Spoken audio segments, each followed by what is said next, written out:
For decades, the fire service was filled almost entirely with men, but the profession is changing and women are increasingly joining and taking on leadership roles. LEX 18's Evelyn Schultz sat down with a diverse group of female firefighters to learn about the career's unique challenges and goals for the future.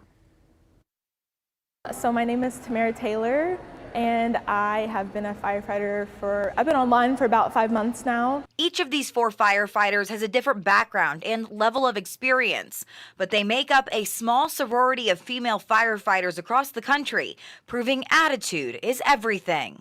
I think the way I was raised, I never looked at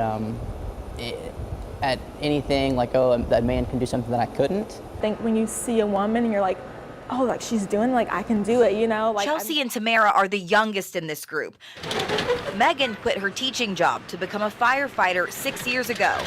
And Maria is the most senior woman in the entire department, whose witness changed firsthand in her decades-long career. We had some really incredible women that came on before us that made it easier for us. Despite a nationwide push for more diversity in hiring, the National Fire Protection Association says less than 5% of career firefighters in the U.S. are women. Officials admit they're working to improve those numbers locally with various recruitment efforts. But Maria says they've already come a long way. When I came on the job, it was 2 to 2.5% of career firefighters were women.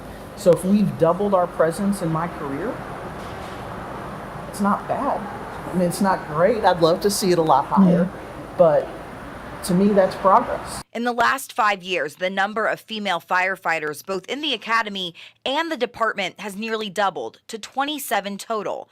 The roster now includes Tamara, who was the only woman in her recruit class, alongside 26 men. Even the academy, I was worried about that, and I remember just meeting up with them for the first time, and they took me in like open arms.